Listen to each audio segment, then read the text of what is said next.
परम सत्कारयोग साध संगत जी, रसना पवित्र करिए ते आखिए तान श्री सतगुरु जगजीत सिंह जी, तान श्री सतगुरु उदय सिंह जी। साध संगत जी, साखी का सिरलेख है, कामण तो सिगार कर जा पहला कंत मनाए, मत सेजय कंत न आवई एवै बिरथा जाए। पत्नी का श्रृंगार अपने पति वास्ते हुंदा है, पर जे पति नूं वो चंगा ना लगे तो फिर वो श्रृंगार किस काम दा। सतगुरु अकाल पुरख जगत पति है। सारे गुरुआं ने अकाल पुरख नूं पति रूप मान के गुरबाणी की रचना की है। सुन सखीए मेरी नींद भली, मैं आप नड़ा पीर मिलिया। ए अते होर अनेका ही तुका हन जिन्हां तो इस गल की पुष्टि हुंदी है। एक बारी सच्चे पातशाह जी ने भगत फरीद जी की तुक पढ़ी, अज न सुती कंत सियो अंग मुड़े मुड़ जाए, जाए पुछो डोहागणी तुम क्यों रैण विहाए। नाल ही यह बचन किया कि फरीद कोई जनानी सी। साडे उस अकाल पुरख सतगुर जी ने सानू सब तो वड्डा गहना उनकी 78 माला बख्शी हुई है। यही सब तो वधिया सुच्चे मोतियां की माला है। होर गहने उन्होंने चंगे नहीं लगते। इस दे बारे एक साखी है। मोहाली रहन वाले बीबी सुखविंदर कौर जी सुपत्नी संत सुरजीत सिंह जी लगभग 2001 सन की वारता इस तरह दसदे हैं कि उन्होंने हत्थों नूं बड़ी तकलीफ हो गई। दोहां हत्थां दीयां उंगलां मुड़ियां ही रहिंदियां सन। ਉਹ हत्थ सीधे नहीं सन कर सकते। ਉਹ सोचते सन कि पता नहीं मैं किहड़े पाप किए हैं, दुनिया के सारे दुख मेरे वास्ते रखे हुए हैं। ਉਹ सच्चे पातशाह जी के चरणों में अरदासा करते सन कि किरपा करो मेरा दुख दूर होवे। अखीर एक दिन उन्होंने सुपने विच सतगुरु सच्चे पातशाह जी ने दर्शन दिते। बीबी जी ने अपने दोवें मुड़े हुए हाथ सच्चे पातशाह जी के अगे करके अर्ज की कि मेरे हत्थां नूं बड़ी पीड़ हुंदी है, आप जी किरपा करके मेरा दुख दूर करो। उन्होंने एक हाथ विच सोने दीयां चूड़ियां पाईयां हुईयां सन। सच्चे पातशाह ने हुक्म किया कि बीबी चूड़ियां ला दे। उन्होंने सुपने विच ही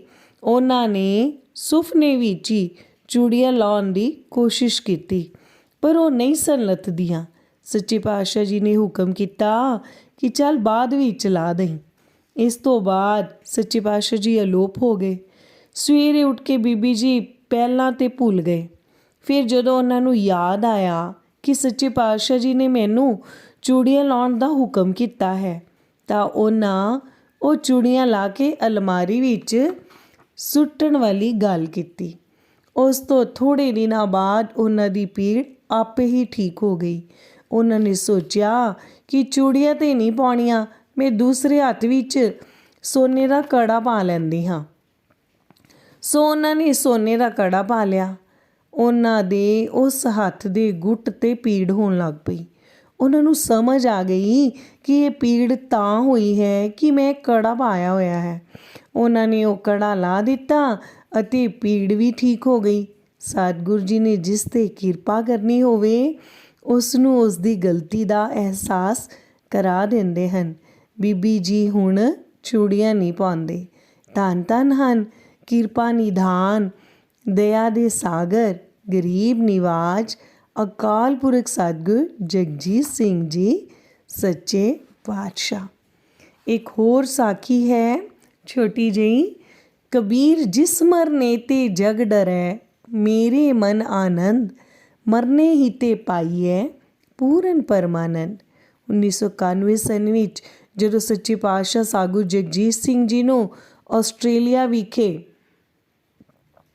दिल के ऑपरेशन तो बाद हस्पताल तो छुट्टी होने लगी, तो उन्होंने बचन किया कि जिस तरह हस्पताल तो छुट्टी होने वेले सानू खुशी हो रही है, इस तरह दुनिया तो जाण वेले भी खुशी होनी चाहिए है। सच्चे पातशाह जी का यह बचन तां ही मन्निया जा सकता है जेकर उन्हां दी किरपा होवे। उन्हां दी किरपा दे पात्र ਇੱਕ ਸੰਤ ਭਾਨ ਸਿੰਘ ਜੀ ਦੀ ਵਾਰਤਾ ਇਸ ਤਰ੍ਹਾਂ ਹੈ ਕਿ ਭੈਣੀ ਸਾਹਿਬ ਵਾਲੇ ਸੰਤ ਪ੍ਰਦੂਮਨ ਸਿੰਘ ਜੀ ਦੱਸਦੇ ਹਨ ਕਿ ਇਹ ਗੱਲ 1971-72 ਸਾਲ ਦੀ ਹੈ।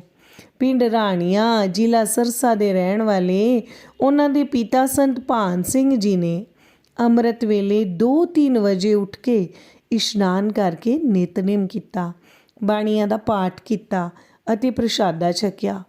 ਉਸ ਤੋਂ ਬਾਅਦ ਆਪਣੀ ਘਰਵਾਲੀ ਕਿਸ਼ਨ ਕੌਰ ਜੀ ਨੂੰ ਕਹਿਣ ਲੱਗੇ ਕਿ ਮੈਨੂੰ ਬੁਲਾਵਾ ਆ ਗਿਆ ਹੈ, ਹੁਣ ਮੈਂ ਜਾਣਾ ਹੈ।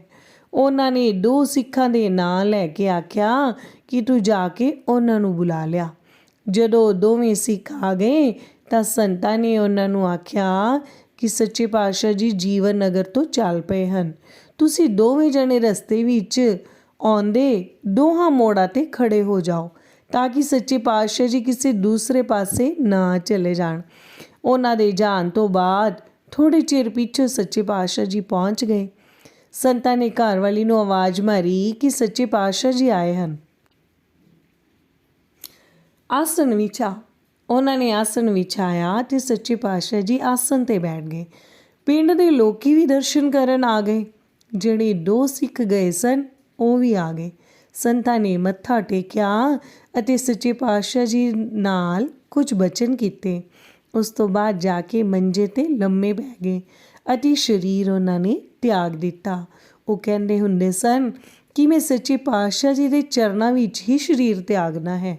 ਸੋ ਉਹ ਬਚਨ ਉਹਨਾਂ ਦਾ ਪੂਰਾ ਹੋਇਆ।